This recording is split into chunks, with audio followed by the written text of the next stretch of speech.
Mary. Yeah. You're going to see lots of people you know, I think.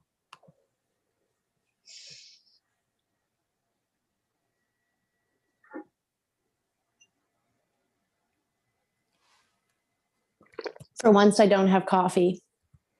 Oh, water. I don't want to talk too fast. So I have to tell myself that as well.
And as you're joining, why don't you put in the chat where you're logging in from? What's your location?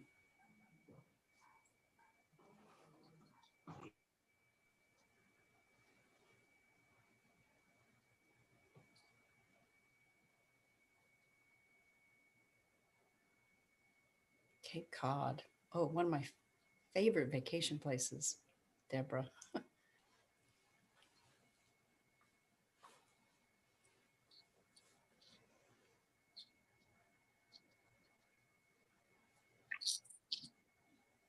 There's Canada represented as well.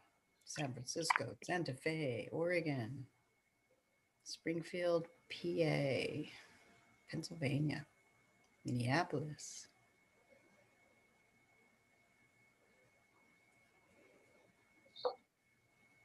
Hello, Sandy from Hood River. Good to see your picture. You're all muted when you join.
It's great to see so many familiar faces.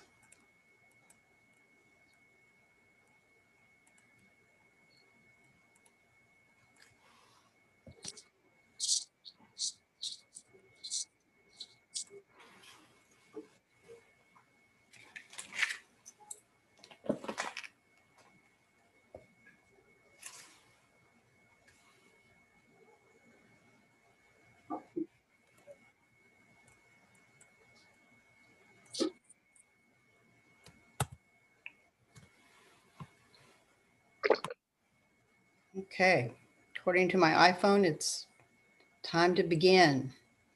So welcome to the SADS Foundation's Living with SADS Family Webinar Series. Tonight we'll hear patient perspectives on living with a SADS condition and an implantable cardioverter defibrillator. I'm Marcia Baker, Program Director for the SADS Foundation. Thank you all for joining us this evening. A few reminders before we begin. One, please keep your audio muted during the presentation, and you have the option to turn on your video camera or not. We love to see your faces, so thank you for those that have already done so. This is an informal conversation among our presenters and you as individuals living with an ICD, challenges and lessons learned. You may type a question or comment in the chat anytime during the presentation, or you may ask a question verbally and unmute yourself at that time. This webinar is being recorded today, and it will be made available with the SADS YouTube link in a few days for all the registrants. Now I'd like to briefly introduce our three speakers in alphabetical order, and each will share their journey living with a SADS condition and an ICD. First, Katherine Standefer, or Katie, recently published her first book titled Lightning Flowers, My Journey to Uncover the Cost of Saving a Life. Earlier this month, the SADS Foundation hosted a couple of book club events discussing the book with Katie. She also was a guest with Dr. Mike Ackerman on SADS Facebook Live program about her journey. And Katie, a reminder, Dr. Ackerman is hopeful to receive his autographed copy of your book very soon. She is currently a professor in Ashland University's low residency MFA program. Katie writes from a mesa outside of Santa Fe, where she lives with her chickens. Second, Greg Totero lives in New York City, where he is a nurse in one of the city's largest hospitals, NYU. And yes, he is on the front lines of caring for patients. Last year, Greg shared his experience and precautions during the pandemic in a short video clip, which you can view on SADS website on our COVID and SADS at Home page. Greg has been an active volunteer with the SADS for many years, especially as a member of our CPVT Community Steering Committee. Third, Jasmine Wylie lives in San Francisco and has been a highly engaged and passionate advocate and volunteer with the SADS Foundation for over a decade. She has attended many SADS conferences, contributed to various online patient communities, and is a writer, blogger, speaker on various platforms that inform and support patients and families for quality health care. As the former SADS staff, Jasmine's efforts increased the SADS Foundation's social media presence as a result of her creativity. It's my pleasure to welcome Katie, Greg, and Jasmine, and all of you. Now, let's turn it over. First, we'll turn it over to Katie to share her journey to start with. Katie? First of all, Marcia, please tell Dr. Ackerman that his book is already in the mail. Excellent. I will do so. Thank I you. hope it makes it, and I want to know if it doesn't. I also think this is the first time ever that I've been first in an alphabetical lineup in my life. Right, is your last name? Not just an S, but an ST. Yeah, so this is a big day. Thank you for this gift, Jasmine and Greg. My story with SADS begins in 2009. I was a 24-year-old living in Jackson, Wyoming, when I passed out in a parking lot.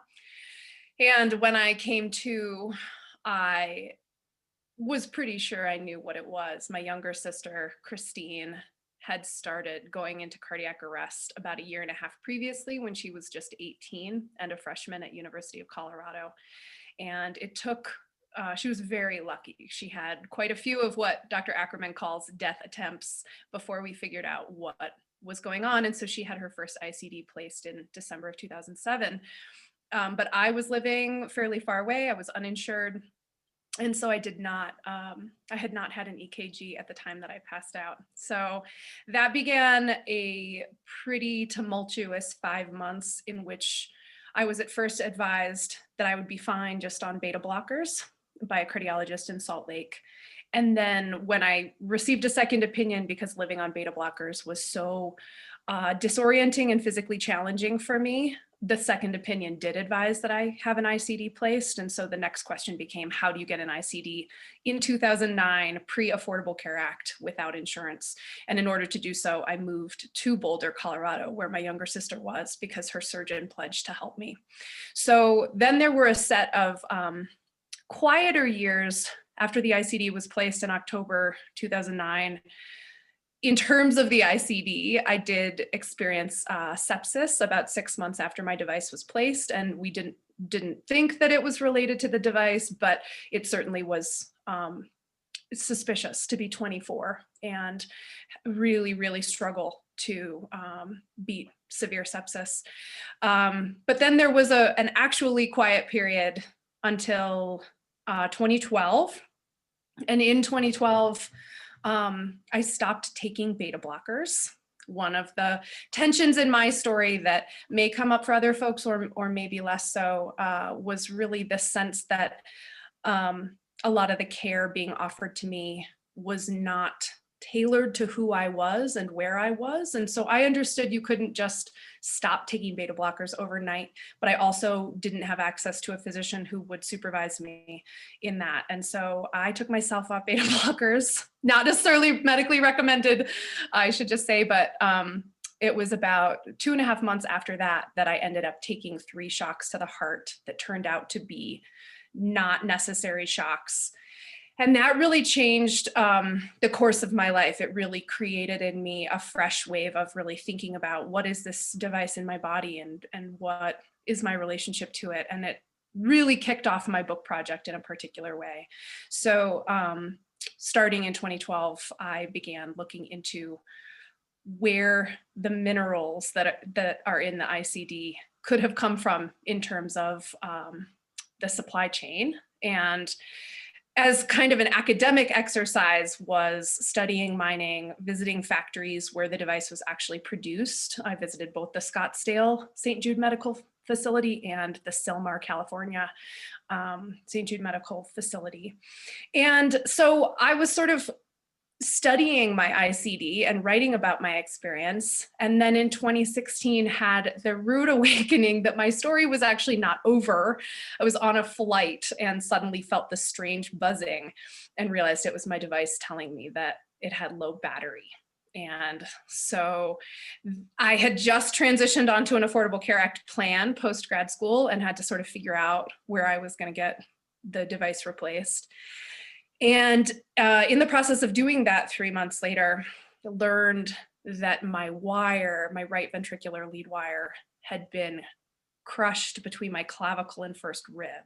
And it had remained functional through my ICD, 3-month, 6-month testing. They think because scar tissue was sort of holding it in place. But once they actually did the procedure to replace the device and things got jostled a little bit, then the test that they did at the end of that replacement procedure did not work.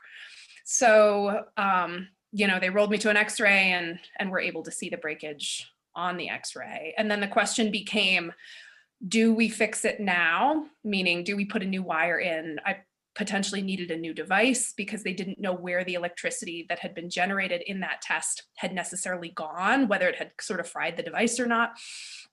And do we take that old wire out now, or do we wait to take it out at some point in the future? So I recovered from that first procedure and sort of sweated over that decision and did the research that I could do. Had conversations with my provider about whether or not to transition over to the SICD, which some folks on the call will be familiar with. And ultimately, I did decide to extract the lead wire then and also have a new device placed. I was about to work a summer job on the African continent and ultimately just wanted technology with me that could reverse cardiac arrest if that were to happen. And unfortunately, during my extraction attempt, the fractured lead snapped off and fell down the vein. And the surgeon then made a femoral incision and attempted to capture the wire from below, which he did successfully, but when he tugged on it, he could not get the wire to come out of my heart. So the lead wire was abandoned as a snapped off wire with an embedded fragment. And to take a very extensive story that you can read about in Lightning Flowers and sort of condense it way down, I spent a lot of the next year fighting to access the Mayo Clinic. When President Trump was elected, worried that the Affordable Care Act would be repealed and that I would lose access to healthcare, and did not want to live with this shard sort of interminably in my heart without specialists of a higher level looking at it. There are a lot of mistakes that I made in my process that we can talk about, but I think one of them was having that lead extraction done at my local hospital. And so it felt very important to me to try to get to Mayo. It was an absolute nightmare within the healthcare system. I did make it to Mayo Clinic in June of 2017, so about a year after we detected the broken wire. And I had a wonderful set of consultations with both Dr. Ackerman, who had some questions about whether or not I ever needed an ICD. Really thought my long QT might have been managed just fine, either on beta blockers, titrated differently, or perhaps on another medication, or perhaps with a sympathetic denervation. And then, you know, kind of hand in hand with that, we had a cardiac surgeon named Dr. Robert Ray, who some of you probably know, look at the wire. And we were going to have a procedure to have him attempt to extract the lead. And unfortunately, instead, he saw on the 3D X-ray that in the initial extraction attempt, the insulation had been tugged off the lead wire by a little bit, and the 3 metal strands that had previously been held together by that insulation had spidered over the year in between the initial lead extraction attempt and this appointment. And so what I actually had was a nest of wire in my heart, and also the lead had been like partially turned and extracted, but not fully. And so that also raised the danger of the procedure. So he advised against attempting it at that time. And there was sort of an understanding that it might need to come out at some point in the future, but we wouldn't know when that was until we got there, and that it might go hand in hand with replacing my valve, which also had been affected by the defibrillator lead wire. So not necessarily the prettiest ICD story, and I'm sorry to report I don't have much that's happened since then. I still suspect I didn't need an ICD, but don't know for sure because it's been hard to access the care I need. And I still have that fragment that is partially but not fully removed, and the sort of stripped insulation pulled up. But I did see a cardiologist recently and nothing terrible has happened. So that's I guess the silver lining of this moment. Well, thank you for sharing, Katie. And I think we'll move on to Greg and hear his journey and his diagnosis. Can you guys hear me? Yes. Okay, so my journey starts about 24 years ago when I was 7 years old, and I had a at-home cardiac arrest, which I was thankfully resuscitated from. This led to kind of, a 2-week hospital stay and back and forth on what the actual diagnosis was, because in the 90s, there wasn't too much great understanding, and SADS was just beginning, if I recall. So I was eventually, during that hospital stay, I was diagnosed with long QT syndrome, and that diagnosis sort of stuck for about 15 to 20 years. In that period, I had a year gap without ICD. I was placed on beta blockers in the meantime. Had the ICD when I was a bit bigger because they were worried about me being a small kid. I'd lost weight in the hospital.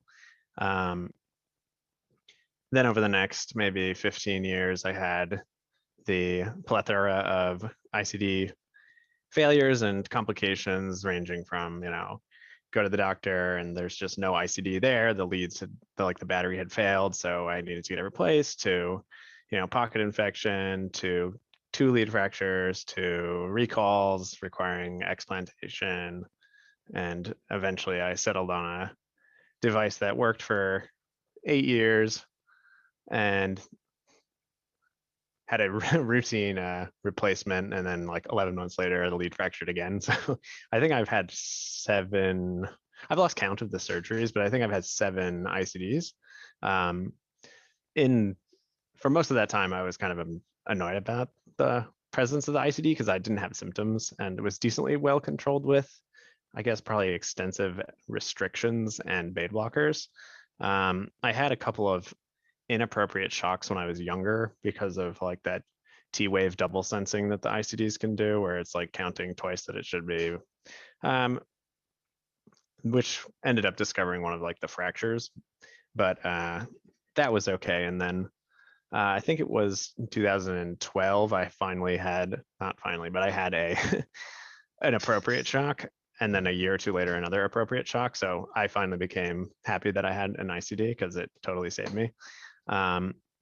Then I think maybe 4 years ago now, I transferred my care to NYU, and they started sort of looking at my case because it didn't quite make sense. I was like that for the longest time, the person with long QT that had no prolonged QT interval ever. I had negative on like every single genetics testing, and I have no family history, so it was also kind of odd. So they kind of like reclassified me as like idiopathic ventricular fibrillation, which stuck for a couple of years, and then they're like, look, maybe if we do a like modified stress test, which in the past had all been negative, we'll see something. So I did a stress test on beta blockers. I had switched to Nadolol at this point because I had researched that it was better for event prevention, and it's a once a day with a better half-life, as I'm sure most of you are aware. So I did the exercise stress test and started throwing the like kind of bidirectional VT around like 130 beats a minute.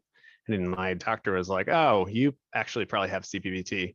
It kind of fits your presentation. All of my like events that have been shocked and the arrest I had was sort of all like catecholamine induced with like emotional response or like fear. And so I was placed on like a twice a day flecainide after the re-diagnosis, and I retested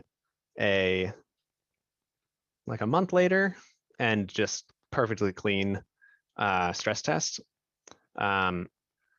Meanwhile, all the genetics have remained negative, but at that time, they decided to do a whole exome sequence, and I flagged as probably causing my CPVT on calmodulin 3, which I don't think there are a lot of mutations on this. The report I had basically was like, yeah, there's no evidence and published results saying that calmodulin 3 mutations here create CPVT, but there's people with calmodulin 2 mutations that have long QT, and it makes the most sense. So that's what they're calling my genetics.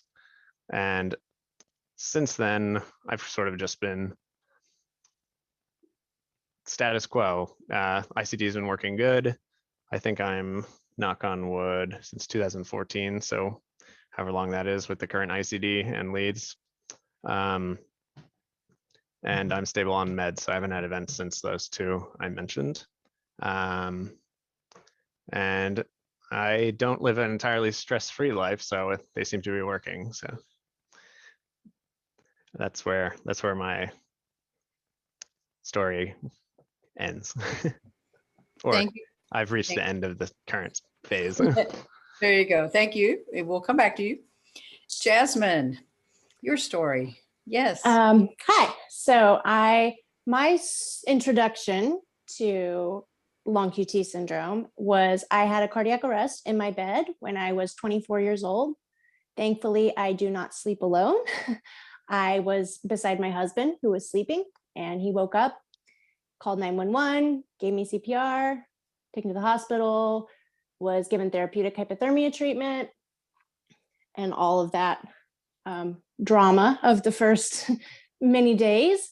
And I was diagnosed with long QT syndrome based on my many episodes of proof that I can have torsades, and as well as family history. And my father was given an EKG at the same time so when I was in the hospital. So there was that fit with the family history on his side of young people passing away at a young age. And so I was diagnosed with long QT, and I was given a dual chamber ICD, a very clear indication for that. Ackerman once said at a conference that I declared my risk. And I've always liked that way of phrasing it. I made it very easy on the doctors to diagnose me and to classify me as high risk and an appropriate candidate for an ICD. It was not I don't recommend that route of diagnosis. It's not easy on the patient. It's not easy on their family. There are certainly much preferable ways to be diagnosed through family screening, things of that nature. But that was my dramatic introduction to long QT syndrome.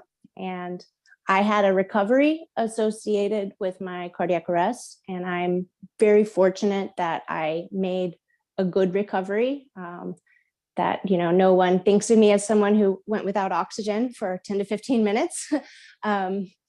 And I am able to live a normal life now, or a typical life. And I don't have a lot of lasting effects of my cardiac arrest. I have some things that are slightly different about me, but I'm all within the realm of normal quirks and stuff. So I had a really good outcome as far as that goes. As far as how long QT affects me, I was later genetically tested, and I have type 2 long QT syndrome. And I don't know if it's classic type 2, but I had my cardiac arrest was early in the morning, like upon waking up. We assume I woke up first. And a year later, just under a year later, I had my first ACD shock, and it was the same, it was appropriate. So it was, a potentially life-saving shock. And it was in the same exact scenario as my cardiac arrest, a year before, but it was a lot different because that time my husband slept beside me. I woke up, I got shocked, and then I woke him up, and then I got up and made the coffee. And so there was no ambulance and no coma and no days of, wondering if I was going to make it. And so even though a shock is not pleasant, I'm really thankful that I got that proof that I needed one. And it happened fairly early on. So I don't have to spend years wondering if I really need this treatment. I've had a few more non-sustained events, things that were recorded by my ICD, an almost shock, but that aborted, some other really brief rounds of torsades. And then I had an inappropriate shock in 2014 that I was awake for because it was inappropriate, but I handled it.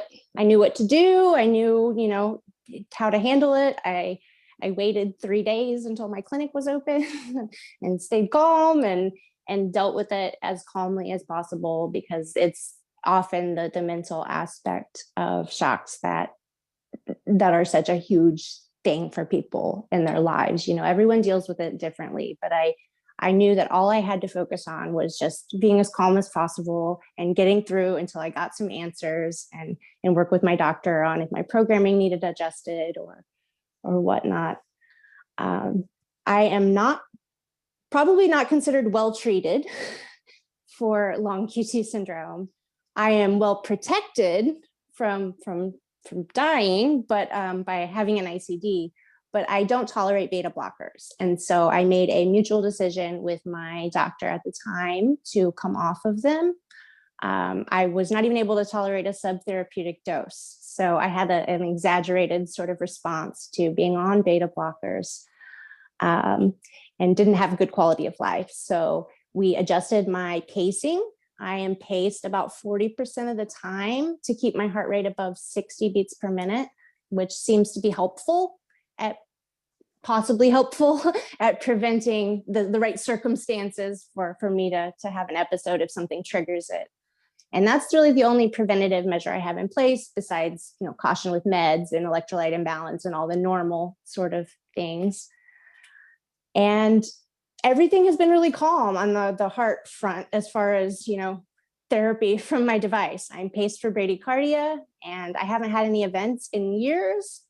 I have seen a lot of doctors since then, and because of moves, insurance changes, and because I have a complication of my device. And so I've had the opportunity to get 6 different opinions from 6 different EPs, and, you know, I need an ICD.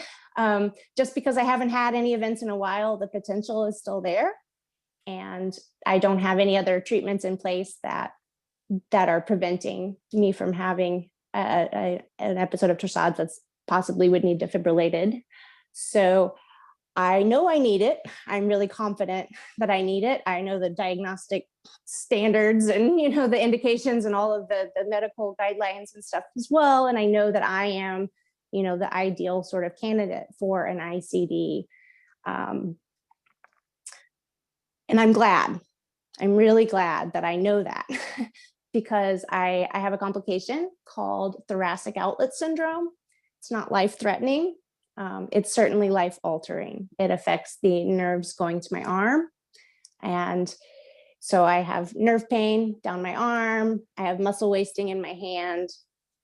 It's a rare complication, but it's something that I've had to adapt to and change, you know, sort of my plans. And not that I ever planned on being a weightlifter or a gymnast, whatever, but I certainly won't be doing things. I have long-term restrictions on lifting and things like that I have to adjust to. I can't type very well because my fingers are clawed, but thankfully it's 2021 and there's adaptive technology, you know, voice to text and things like that. So I have a pretty good quality of life, even though I deal with this whole other issue that I now have. I never thought my treatment for long QT syndrome would give me another syndrome, but that's what it did. So I'm really glad that I am confident that I know that I need this device because it has a really serious burden of treatment would be the correct, probably medical terminology. I prefer the terminology used by a friend of mine who lives with a SADS condition and has a device, and she called it the price of admission. And there can be a pretty serious price of admission to get someone like me to old age. I'm already on my 3rd device it's been like 11 and a half years because of attempts to fix the complication. So, and I know I will have, you know, I'm facing a lifetime of replacements and potentially other complications. I've never dealt with lead extraction yet, not looking forward to that. It's kind of convenient that because of the complication I do have, the physician that I see as my regular EP for ongoing care is someone who specializes in complications. So I'm maybe at higher risk of having things like lead fracture between my clavicle and first rib because I have thoracic outlet syndrome. So I already have that doctor in place. We've had brief discussions about, you know, what we would do if that happens, which sort of gives me an idea of what might come in the future. And that helps me be able to put it away in my head in a way I can handle.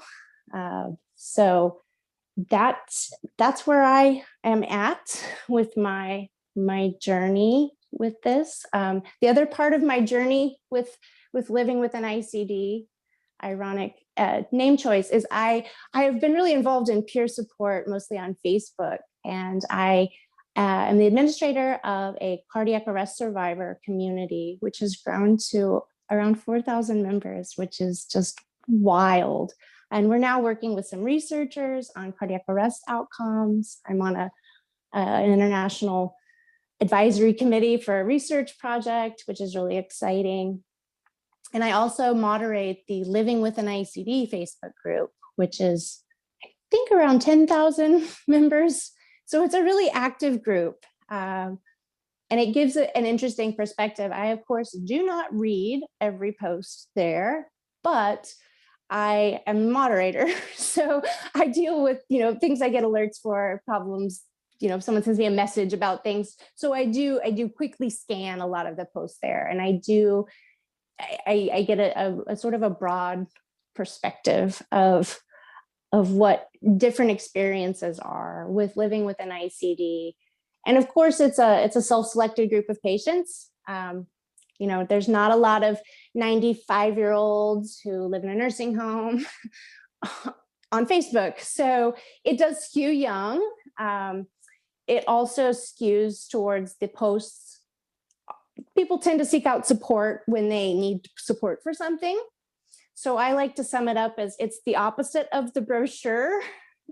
The brochure were the smiling patients that have no problems, whereas a support group is really heavy on things people are struggling with, on issues they've had, complications, etc.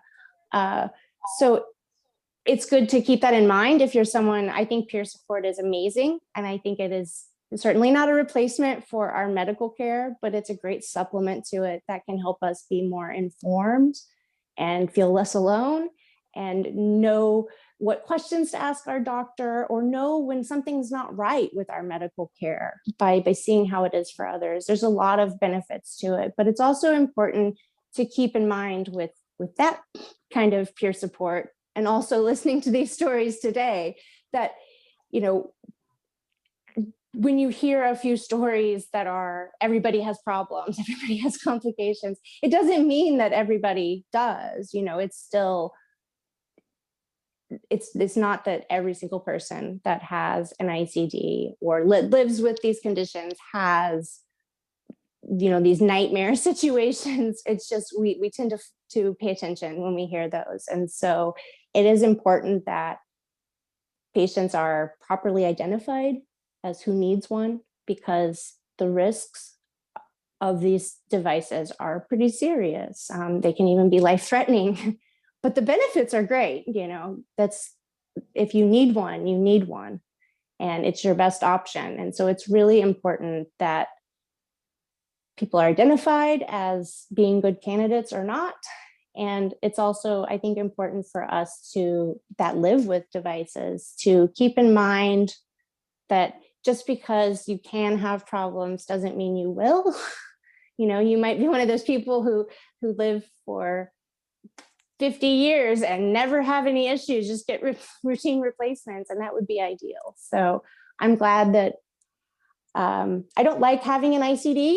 I can't say that I like my ICD, but I'm glad I have it, because I have long QT syndrome and I'm a high-risk case, and I know I need it. And so that's how I made my peace with it. And I hope that people who are facing getting one, or already have one and are dealing with issues that come up, or just being annoyed by having to go get it checked every 3 to 6 months, or all the bills, or whatever part of it is a problem for them. I hope that we're able to work with our doctors and have an understanding of, if we need it, first of all, because just because you have one doesn't mean you always will. But also, why we need it, why it's the best option for us. I think that helps with making peace with it. So now I'm just rambling, so I will stop. And Okay. Thank you for sharing, Jasmine. Yes. We appreciate it. And Sandy has put a question out here. So before I go to another one, Sandy asked, how would each of you describe your AED shock experience?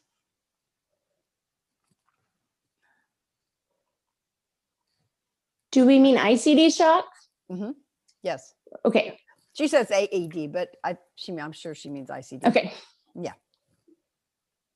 Greg, you want to go? Go ahead, Greg. Yeah, sure. So the ones I was conscious for are just like startling. They were only the ones where I had like inappropriate shocks that I felt, really. Sort of like the pins and needles all over your body is how I tend to describe it to people. I don't have pain, though I know a lot of people do. The last time I had an appropriate shock, I had like some arm soreness afterward. And aside from that, it was just, I didn't really feel it. So this is where the patient Facebook groups are so important. I had no idea that other people had experiences like Greg until I was in there.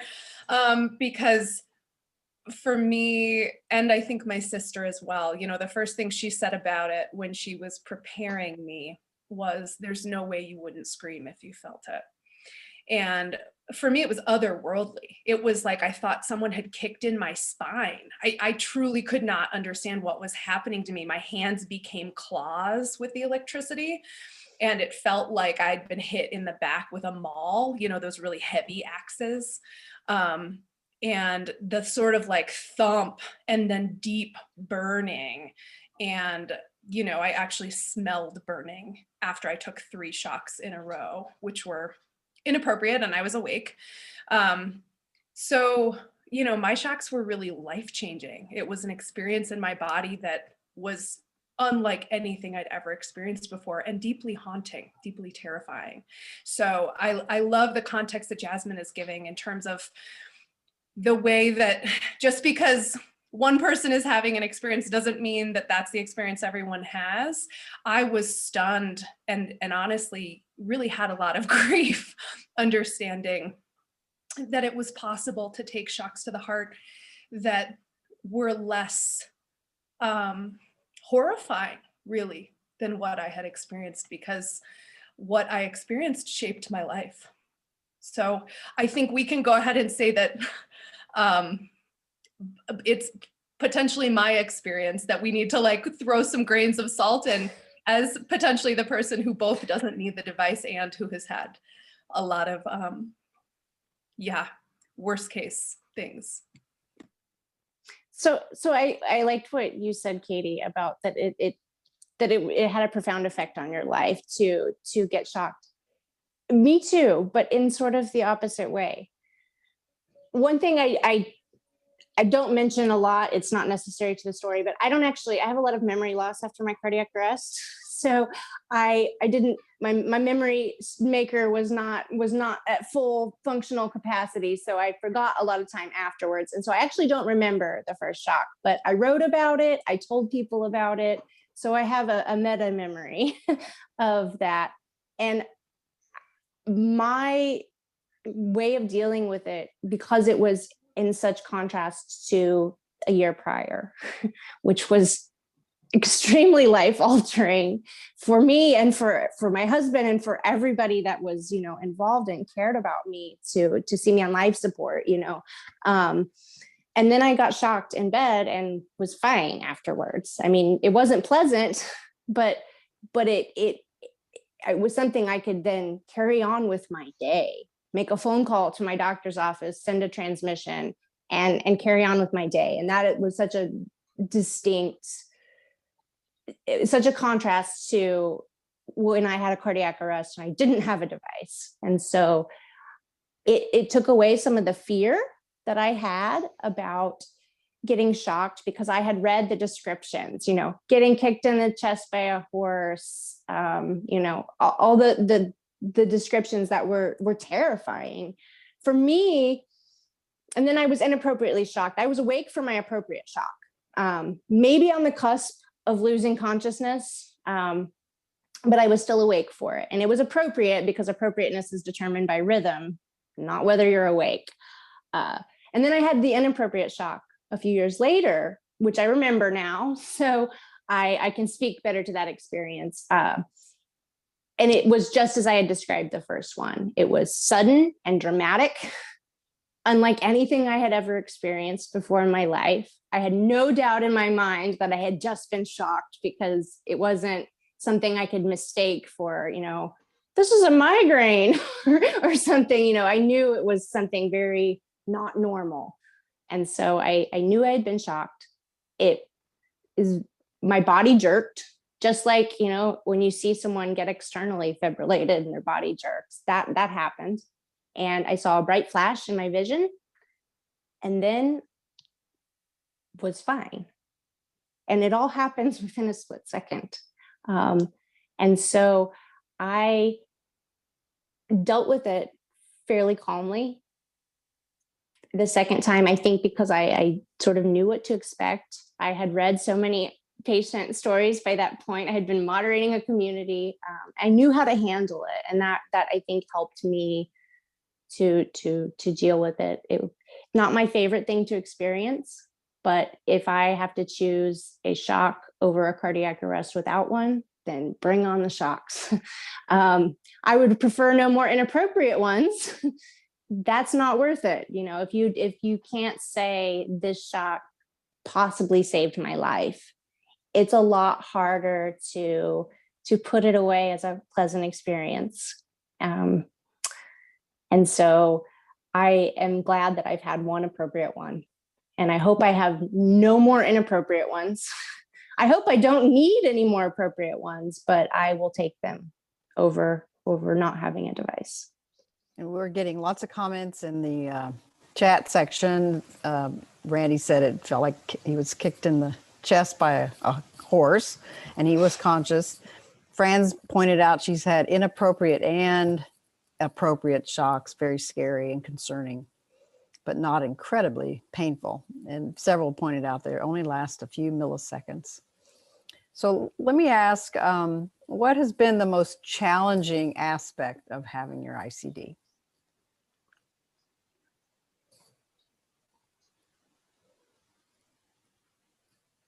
Anyone? I guess I'll go first. Besides the complication that I have, which is something I have to deal with. It's something that I have to manage my whole life. There's no way to fix it. I've seen all the specialists. It's something that might get worse. It has some secondary symptoms, like I can have then muscle spasms that then make me have migraines. And so then I'm dealing with a migraine. So it's sort of this whole suitcase of problems that's from having thoracic outlet syndrome. That has been challenging, certainly, because that's not something that I ever anticipated happening. I knew I could get an infection. I knew I could get inappropriate shocks, but I never imagined that I would have this sort of partial physical disability that I would have to adjust to. That has been challenging. Also, it's been challenging if you have an ICD and you have a history of, if you have a heart condition, you have a history of cardiac arrest, having a diagnosis, a personal history of cardiac arrest, some doctors can be very frightened of me. So sometimes it's challenging when you see a new doctor or you're in urgent care or whatever to have to sort of reassure that this is normal for me, that this is not why I'm here. Here's my doctor if you need to talk to them. So that can be challenging sometimes because, even though I come across as this normal, middle-aged woman that's pretty healthy and stuff, as soon as you see that I have an ICD in my problem list, it makes me suddenly someone, or if they see my EKG, then they all freak out. It makes me have to sometimes be put in this weird position of explaining and reassuring new providers that this is normal for me. This is just, something I live with. So that can be challenging sometimes. Okay, thank you, Jasmine. Katie? Yeah, I would say that the most challenging aspect for me is for sure our healthcare system. The first section, of course, being what I talked about in terms of passing out while uninsured and having to figure out how to access a device that could have been at the time $180,000 out of pocket. Then I did have insurance for a while through a clinic.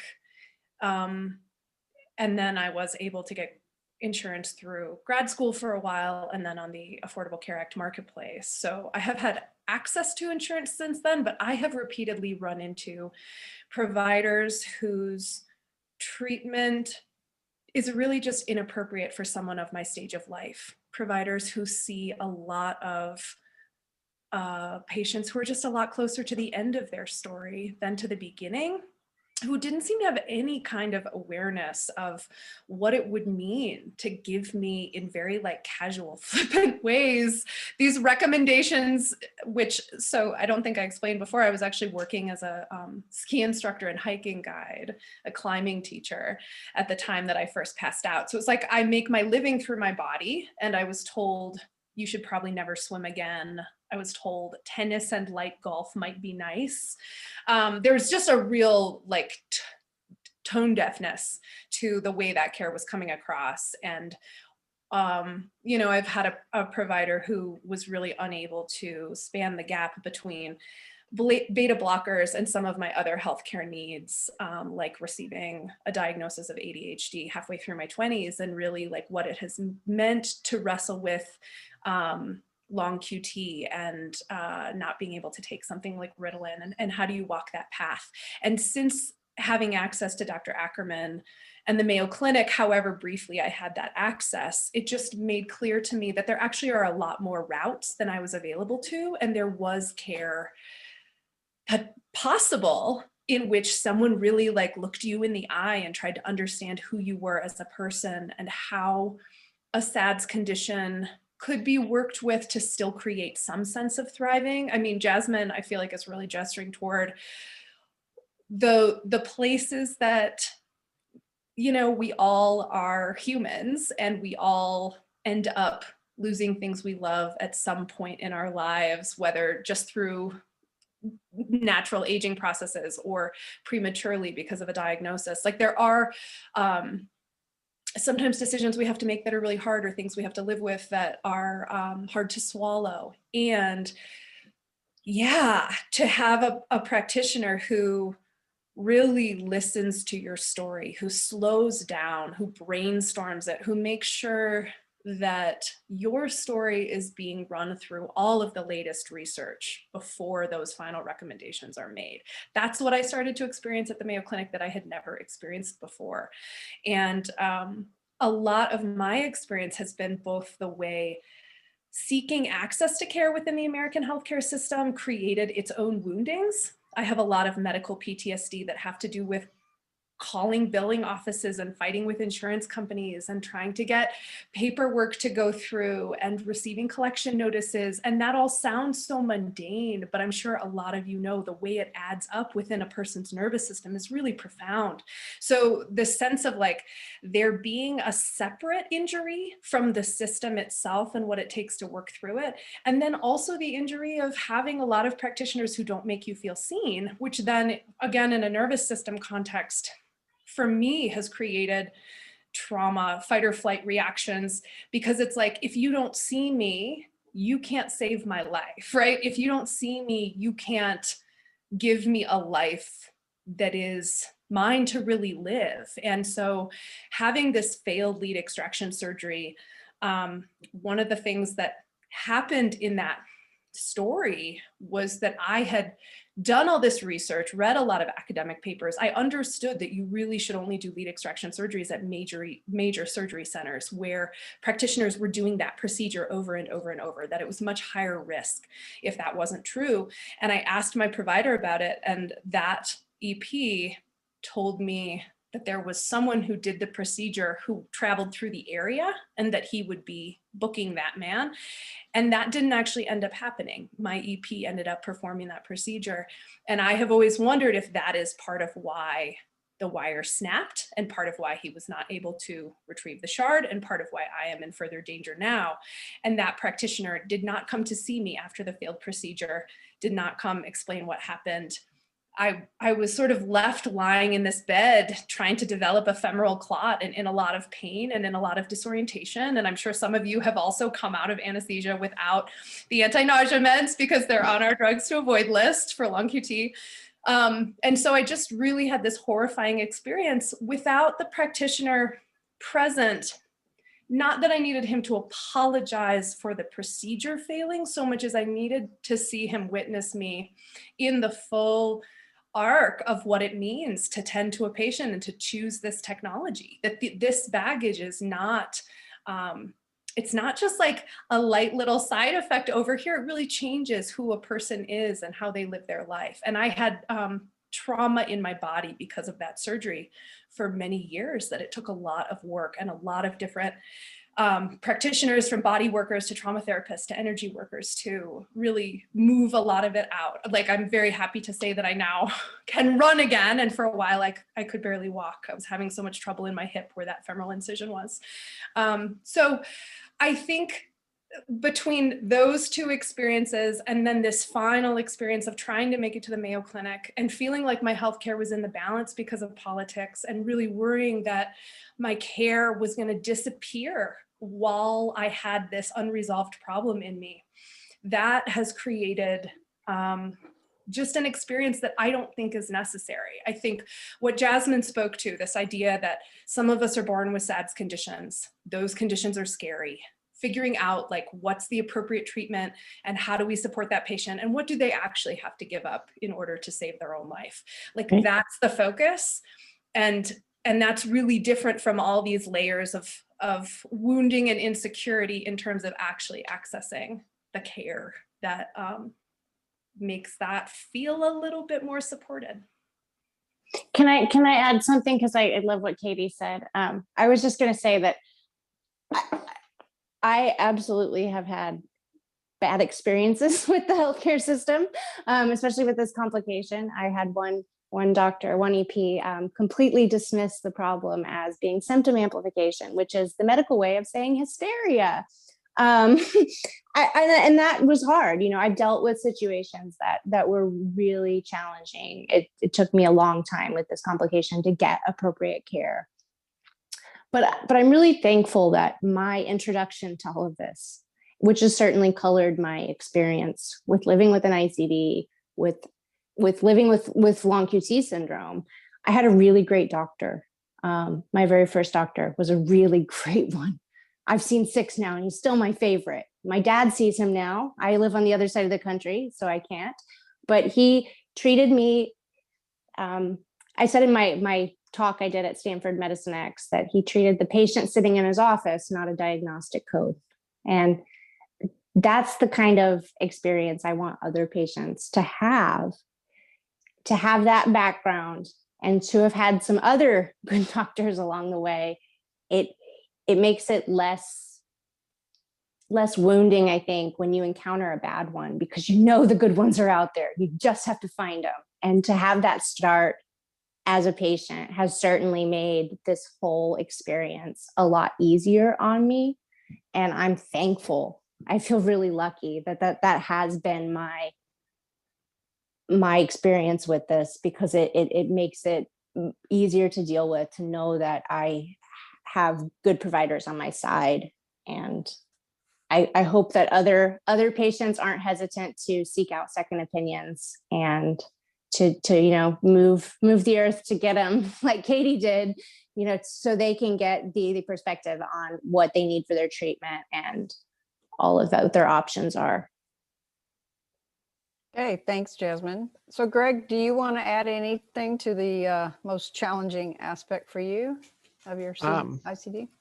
I think what was most challenging for me was probably the complications of having like multiple surgeries and just like having the device fail and like having to go into the hospital and get lead extractions and, need antibiotics for infections, or kind of the unexpected nature of like, oh, the thing is buzzing now or beeping now. I need to like stop everything I'm doing and figure out why. And it's usually because you need a new device of some kind. But I mean, I feel lucky that at least I have had access to healthcare the whole time. Like I live in the Metro New York area, and now I work at the hospital I get my care at. So I don't have to thankfully worry about the access problem. But that was definitely a concern of mine before I was a nurse, because I had to, for a period, I had to like go on Medicaid just to be able to continue being a doctor. And I mean, the healthcare system is flawed, and I'm sure everyone on the outside is aware of that, and the people working on the inside are also aware of this. But I think the most difficult part is the like uncertain nature of having something go wrong and you're not really sure when that's going to happen, and it may or may not, like, but eventually you're going to need surgery because your batteries run out. And that kind of is like a clock in your life where you're like, okay, it's been about, you have 6 years until your next device, or hopefully that not rolling the dice every day to get a fractured lead, or, knock on wood for me, I've been without like a major complication since I was little. And a lot of my complications can be like you can explain some of it as like I was much younger than the rest of the other, like Jasmine and Katie. I was a bit much younger getting my first device, and they were like it was like further ago. So like they were not as advanced, and putting a device in a kid who's going to double in size is a complicated thing in its own right. All makes sense. And Michael even commented his most challenging aspect were the mental health issues, 100%.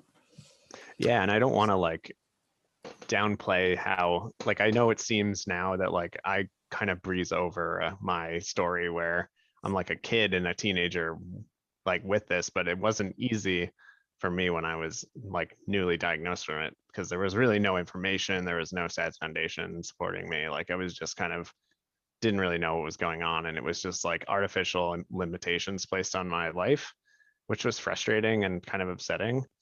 And I think I just sort of like adapted to that, as like kids do. So like I'm not like annoyed that like they didn't let me play in gym. Like it's like objectively frustrating, but it's like it doesn't affect my life now, and I realistically don't have any actual limitations now. So that turned out for the best. Like, I mean, I have the ICD, so I have to, I guess, maybe worry about like breaking it by doing too many like push-ups or something. But No dodgeball tournaments. yeah, I mean, but really, what is the dodgeball tournament going to do? You get hit in the There's chest? padding if you want to be in a dodgeball tournament. Yeah, exactly. You can wear I mean, I don't even wear padding. Like I basically take no like safety Right. measures for the ICD anymore. Like If I you used to can have to break it wear, like I doing remember push-ups, wearing I a, think you can. what's that? Oh, you're muted, Katie. If you can break it doing push-ups, I think you've won in a different way. Yeah, I mean, who knows why it broke, however many times it broke, but you can't like, I mean, if it's gonna break, it's gonna break. So I'm not gonna like stop doing anything, because like basically like the protective measure would be like, don't move your left arm in my case, like, which is ridiculous. Which, and I think one of the interesting things, even though, Greg has the experience of he's had one forever and has, grew up with one and all of Yeah, that. I don't remember really living without my conditions. So Right. that's a big difference for a lot of people. But even, Katie and I was 24 when I got mine. You were 24 shortly after. 24. What? 24 is like the magic number. But we're still young for ICD patients, Yeah. We're not 80 in a nursing home. And I think one of the interesting things that sort of dawned on me fairly recently, I mean, not like last week, but after I'd been really engaged in this scene for a long time, was I know this very small population within the ICD population. I'm mostly familiar with younger folks, with people who are more active, whatever. I don't know a whole lot of 80-year-olds in nursing homes. That they're not people I encounter at SADS conferences or on Facebook or what have you. They're not people I run into on the street. Yeah. So I think sometimes I have like over normalized the experience of being a young person with an ICD as someone who, might deal with things that the 80-year-old won't, being in sports, going through a pregnancy, having a baby, these are things that doctors may not have a lot of experience dealing with young patients because most of their patients are older. I had one doctor that I asked a question about an ICD implant method, would that be compatible with breastfeeding? And he said, I have no experience with women of childbearing age. And I thought, next, because that's what I am, so I need a doctor that has at least some familiarity with a young person. Yeah, I mean, it's true. Interestingly, Experience.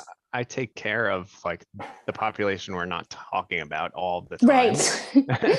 And like, honestly, these patients with heart failure get their ICDs, you know, in their late 50s through the end of their life for usually heart failure, right?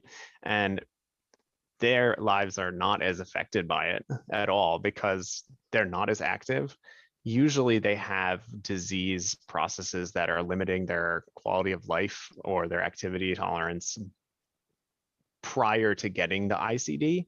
Right. So there's really like the ICD is just a blip on the radar for most of the people who have ICDs in the world. And then the like SADS community of ICD receivers with like the channelopathies and maybe the hypertrophic cardiomyopathy are all like is kind of rare. Is why there's no doctors that could like there's not a lot of doctors who can answer that question about the breastfeeding. It's because Right. most of the doctors are trained on taking care of they're 85-year-old heart failure patients. right, And they're a most lot easier to 85-year-old deal with men for don't the go through ICDs because the pregnancies. ICDs, right? Yeah, and the ICDs are developed for like the old guy with uncontrolled hypertension and heart failure. Right.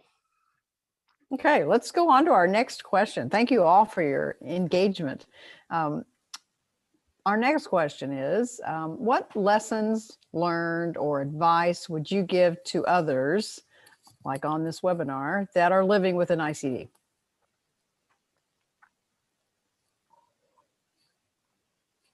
Yeah, I said this a couple weeks ago with Dr. Ackerman, but I feel like it bears repeating.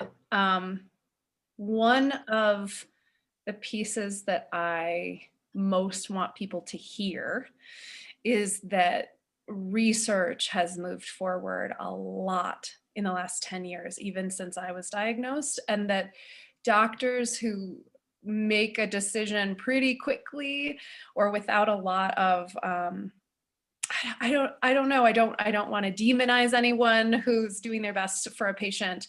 And it has come to be clear to me that there's a lot of thoughtful consideration for a lot of us cases in the middle. And so don't hesitate to seek out a specialist in this arena if your diagnosis comes primarily from a doctor, specifically outside some of the major cities, the major surgery centers. You know, I was diagnosed, Jackson, Wyoming didn't even have a cardiologist at its hospital. So I was diagnosed by an ER doctor who then sent me 5 hours away to Salt Lake City. And then my second opinion was my sister's doctor in Boulder, who I have nothing but high regard for. But again, the concentration of young patients he would have been seeing was very low. And we just didn't know that you could go to Mayo or Johns Hopkins and receive kind of a different angle of awareness. So don't hesitate. It's not fussy. You know, it's absolutely a part of making sure all of the pieces are in full sight and the right treatment plan is being arrived at. And then really similarly, it was a huge mistake for me to have the surgery that I had in Tucson. And of course, the lead extraction procedure. And of course, I thought that I was having it with someone who did that procedure full time, and that didn't end up being true. So there's a little bit of trickiness there, but I'm very clear about where I will and will not have future lead extraction surgeries. I have 2 functioning wires still in addition to that shard. I have about 5 years of battery life. And so one of the things that's sort of going on in the back of my mind is, what does it look like to have a 5-year plan to access the practitioner I need to do that surgery in a way that I can feel better about, that might ultimately be more supported in those other ways I was talking about. And then the main piece that I want to put forward that I've really learned is there's a difference between trauma and intuition. And I think all of us at some level are weighing our gut sense of what needs to happen with the advice that any medical professional gives us. And I know when things are really scary, some of us go the way of like, no, I know what should happen and my doctor's wrong. And some of us go the way of like, I should just listen to my doctor no matter what. And there's all this space in between where I think the body does have a lot of information for us around what some of the right paths forward are, but sometimes the body is really just freaking out, for lack of a more scientific term, right? Like a fight, flight, or freeze response might be, I just need to have the surgery now because I'm afraid of death. And being afraid of death is like a pretty reasonable thing to be, Legit. right? Yeah. And figuring out like, how do I tend to my body and my nervous system in a way that puts me in a place to really be in conversation about the treatment paths going forward, and to make sure I'm understanding the baggage, to make sure I'm understanding like where we're making a judgment call and where things feel really clear. And it's usually like underneath all of that trauma response of just like freak outness that the intuition really lives. And I have really had a journey of, understanding that difference between a kind of like knee jerk, just do whatever you can to fix it, versus the understanding that like sometimes fixing things makes more problems, and technologies do come with baggage.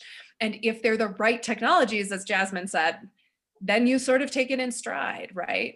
And some of us actually don't need those technologies. And so it's not just an insurance plan, it's just the baggage. So yeah, I think those are my 3 pieces. Thank you, So Kate. Go ahead. my what was the question? It was advice. Advice or lessons learned. Mhm. Lessons learned.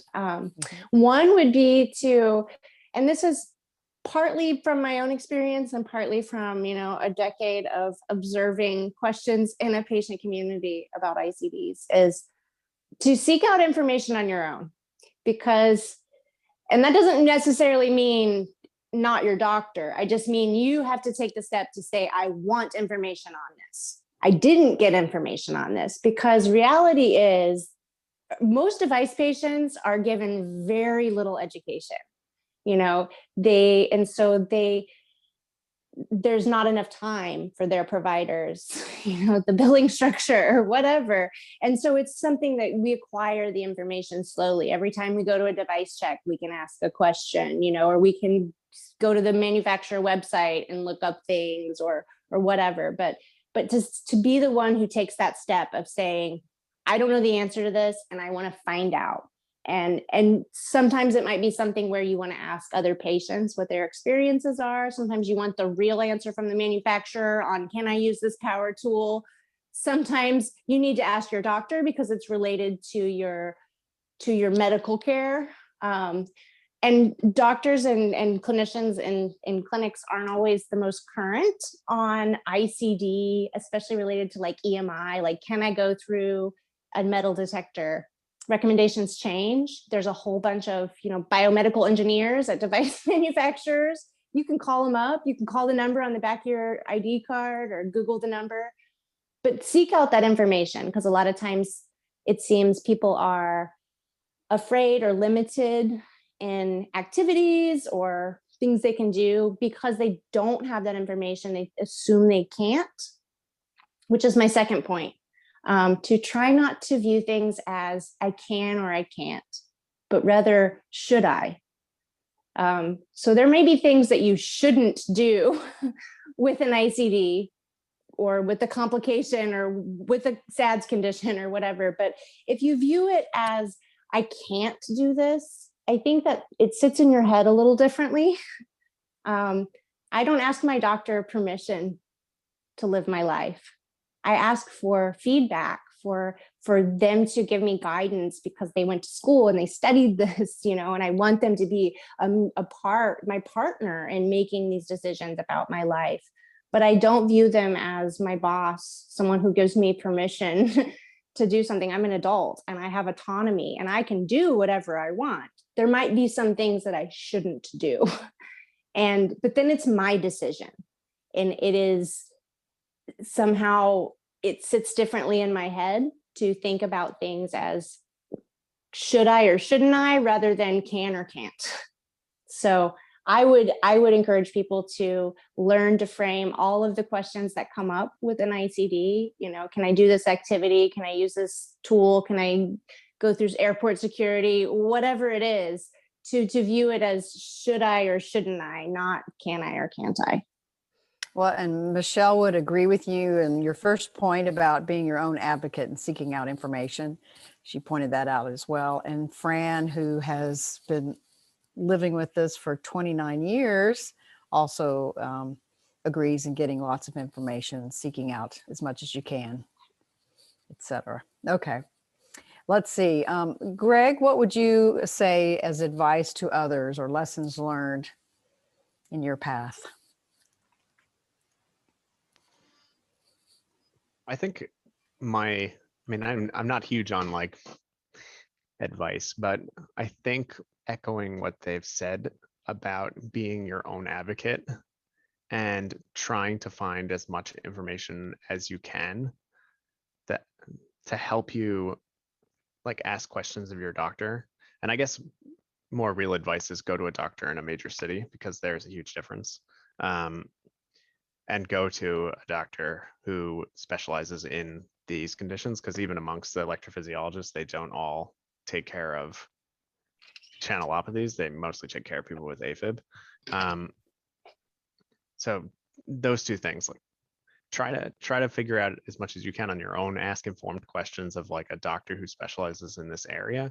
But at the same time, just like most medical problems, don't go down the rabbit hole of Googling like from an irreputable site and just, you'll get to that point where you're like, oh, you have long QT, and you reach this bunch of stuff and it's like, no, you don't also have cancer. Like, it's okay.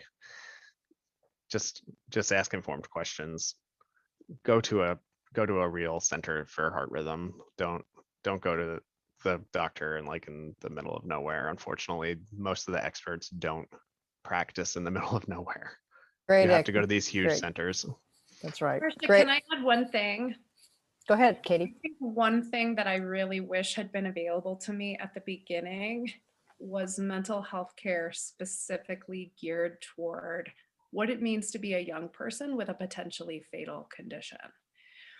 And I'm not sure our system has like an easy answer for that. And I actually am realizing, even as I'm saying this, that I don't know if that's a resource that SADS has created like a specific listing of.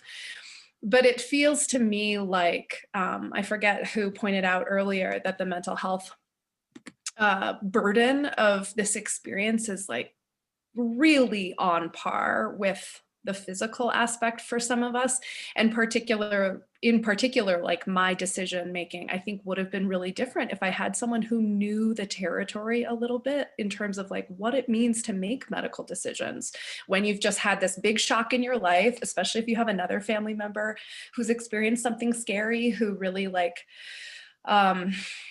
fills out your story in a particular way, which, we haven't really talked here about how one family member's story isn't necessarily going to be the same as another family member's story. And so that was something that really affected my care in ending up with the same first cardiologist as my younger sister. But yeah, I think the mental health stigma in this culture remains stiff. It's perhaps less stiff for my generation. And there's not an immediate handoff from like, we're giving you a really scary diagnosis. Here's the support you're going to need to make good decisions and take care of yourself so you and your partner aren't losing your minds, which sort of happened to me in the months after I first passed out, when we thought everything was dangerous. And he would like go to the grocery store and be like, can you call someone so someone will know if you go down? It was like always being in a sort of war zone. I mean, that's going to create trauma.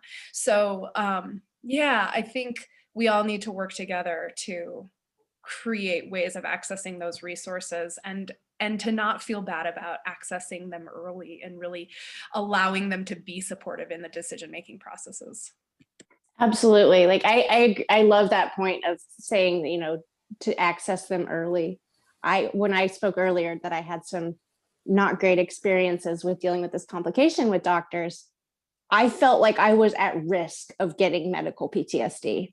And so even though I was fine, I went and spoke to a psychologist that had some experience with, not with people with ICDs and long QT, but had some experience with people dealing with health challenges. And a few sessions with her, I felt like was a proactive sort of approach. And I wish that things like that would be offered to people, because this was years into me doing this. And so I was all aware of how the system works and all of that. I wish there was more focus on that, that we talk about treating the whole patient and things like that, but we often just give people a diagnosis and send them home. We don't provide any support for the patient, for their families. I was put in a car a week after a cardiac arrest and sent home with my husband with fingers crossed she gets better. And I was lucky that I had a family support system, and I had really good providers, my medical providers. And I think they would have referred me if I had needed services. They were frequently checking in and stuff, but it was luck that determined a lot of my outcome. And it shouldn't be luck that determines that. It should be a standard, consistent thing that people are at least offered or screened to see if they need services like that. The other thing I wanted to say was, even though I agree with Greg on his point about seeing experts in large centers of care, I know from my personal experience that, one, that's not always possible. If you live in the rural Midwest and you have whatever your insurance, everyone can't go to Mayo, everyone can't go to Johns Hopkins, they don't have enough appointments for all of us. But you still have to find a good doctor who is knowledgeable and who treats you as a patient and what your needs are. And sometimes those are doctors that you find in smaller communities. I said I've seen 6 EPs, and my favorite one was my first one, who was in a small city in Indiana. And I've now seen doctors, I live in San Francisco, and I have access to really respected places of care. And so sometimes it's more about being able to know if you're getting the right care, to know the information that's out there, to know how it is for others, whatever, to know if things are right for you. And you need to go to extreme measures to be able to seek out a second opinion at a larger center of care. Okay, thank you all. I know we're closing in on our time. I wanted to ask if there's anyone on the webinar that wants to comment verbally or ask a question verbally that hasn't already put a comment or a question into the chat. No? Okay. We've had a lot of, I hope you all can see all the chat comments, and I appreciate Felicia has one. Felicia. Great. I do. Go ahead. Yeah, sorry. I think Jasmine, I think I missed, what was the reason for your thoracic condition? Was that what is that a result of? So to put that simply, because this is not a common situation. So scar tissue, my generator pushing on a muscle, which then pushes on the nerves, because the nerves in the vein run to your arm like this way. So kind of a mess of a situation. I have leads in my vein, which reduces blood flow. I have scar tissue built up. I had prolonged compression on the muscle, which pushes against the nerves. And so it just kind of created this complicated situation that's really hard to fix, because it's hard to remove scar tissue from nerves and veins. Thank you. I think Chester had a question or a comment. Yes, I was just wondering, is there any time that my daughter has an ICD and it's never gone off? She was diagnosed at the age of 8. She had a cardiac arrest in our front yard at the age of 10, and they put an ICD in. She was in ICU for several days. She's been on medication since then.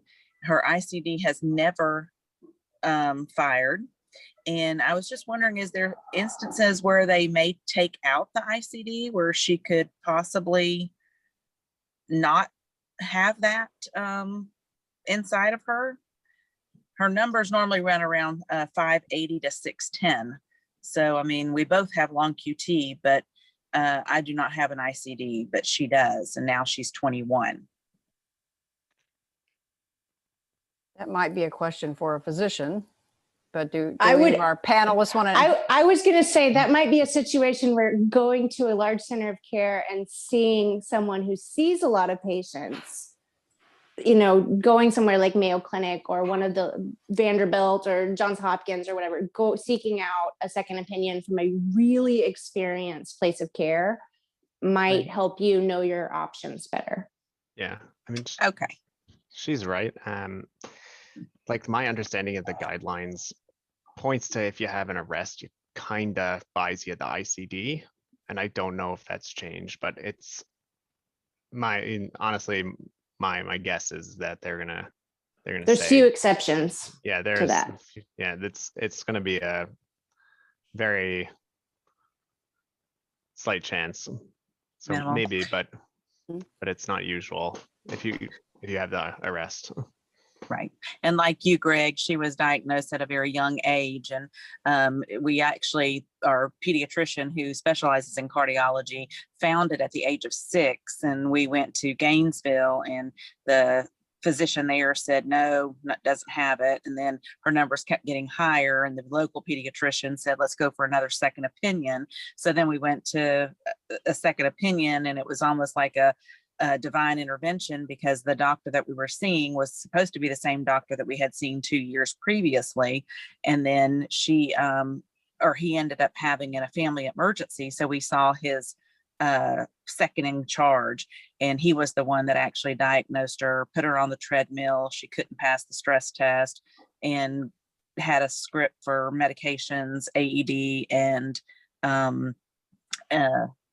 beta blocker.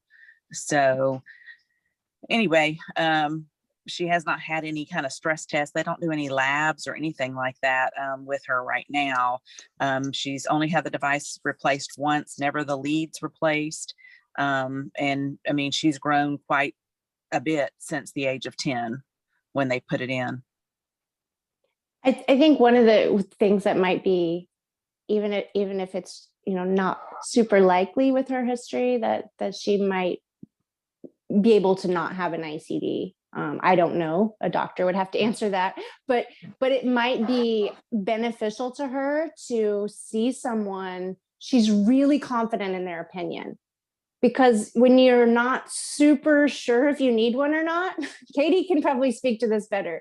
It's a little hard to make your peace with it, and if you have sought out a second opinion from someone who's really experienced, someone who doesn't just slap an ICD in everyone, and they say, no, you really do need this, it might help her, make peace with it and sort of put the issue away for a while to move forward.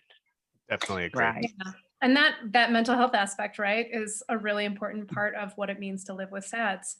I can echo that Dr. Ackerman has said to me that you get one death attempt, he calls it. And also Mayo only puts, only 20% of Mayo patients have ICDs, and that includes patients who arrived already with an ICD from another location. So I think that really speaks to the way the research now allows looking at people's situations and seeing, like, well, would they have had that cardiac arrest on if they had been this treated beta blocker, on this level of beta blocker, right? Like, is the sympathetic denervation procedure going to shift that overall landscape? Sometimes that's the exceptions that I said, that in Greg's book too, the exceptions to people who've arrested that might not need one. They're usually, this is someone who can be really effectively treated with betas, with denervation, with whatever, and had they had that in place, they had been diagnosed and had that in place, they never would have had a cardiac arrest. And so sometimes the exceptions are those situations, the people who have the option to be really effectively treated to prevent any recurrences. I personally, as someone who has had a cardiac arrest and who lives with a device, I would need to hear that from someone I really trusted before I would give this up. We have since switched to another electrophysiologist down in Tampa, and we do like him, and he was the one that actually replaced it. Mm-hmm. But I just wonder, just because she doesn't ever have any events, and I'm fortunate and thankful for that, but I was just wondering if there might be a possibility that maybe she wouldn't have to have those leads replaced, since all the complications do exist. That's, something to consider. There's also other options. I know somebody mentioned, maybe Greg earlier, the SICD. It doesn't have leads in your heart. There's new, and there might be future new technology that comes out that is, so just because she has a transvenous system in place now, doesn't mean she will when she's 107. It might be because her treatment changes. It might be because there are different options for different devices, whatever the situation.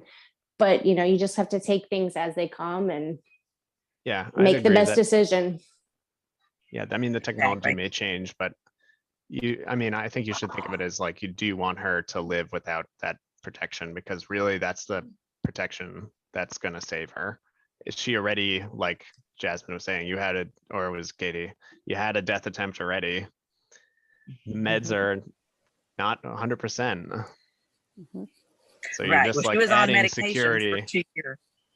Yeah, I mean, you're just adding security to yourself, right? I mean, you can do as much medicine as you can, but sometimes you miss a pill, sometimes something is off with something else in your body and it puts you at increased risk. But you have another watcher there, so Yes, I we mean, I followed her backup. personally, yeah, I mean, I don't know Yes. if I would be comfortable ever being without one. And that's another thing is why it's good to seek out a second opinion, because the medical term would be psychological dependence on an ICD, but it's a real thing. When you live with it and you have that security, you can't just give it up and not be prepared for how that's going to affect you mentally. So if you make that decision, which there are certainly patients who do, and it might be the right decision for them, it's really important that you have got the right opinions and you feel really good about it, and you have all of the stuff in place for if you go home and you're just like, oh my gosh, I don't have an ICD. What if something happens? My mom, who's actually on here, hi mom. I said to her one time that it's been years since I've had any arrhythmias. Like, isn't that amazing? And she said, well, when you're talking about a potentially fatal thing, a few years is not really that long. And that's true. Just because you've had a quiet period doesn't mean that the risk isn't there. We don't treat symptoms in these conditions, we treat risk. And so that's the question does she have the potential to have a recurrence with the treatment she has, that kind of thing, not has she proven it? Right. And I think She definitely has the potential. Yeah, the distinction that exists in my story is that I'm more afraid of the technology than I am of the condition. And I think there are plenty of electrophysiologists who would argue it the other way. I have been in their appointment rooms. They've told me sort of once you're an ICD patient, you're always an ICD patient. And this is where coming into close contact with my own body, my own sense of what is the right path, and doing a lot of trauma therapy to make sure that I'm not just responding to an overwhelming experience, but actually sort of charting my way through the data and the opinions and the experiences. I ultimately have had a set of experiences between age 24 and now, I'm almost 36, that have placed me in contact with the truth that all humans do die. And that there are experiences I would like to spend my life on that are not just fighting within the medical system and having baggage related to my ICD come up, and that I feel actually really clear about the relative risk of long QT syndrome and the way that I cut that risk by not taking certain medications, and my willingness to work with a doctor like Dr. Ackerman on other medication regimes if that's the right path forward. But that ultimately the ICD is not a comfort to me. Well, thank you all for sharing. And I want to especially thank Katie and Greg and Jasmine and for all of you for attending. I did put a question into the chat. Is there interest in a SAD Zoom ICD support support group? And you can just put yes or no or wave or something. We've had several positives already that say there is some interest. So Chester says yes. Okay. Yes, no, you can put it in the chat. But I appreciate everyone's involvement tonight, and we thank you for attending. This will be recorded, and all the registrants will receive the recording link in a few days. So thank you, and have a wonderful evening.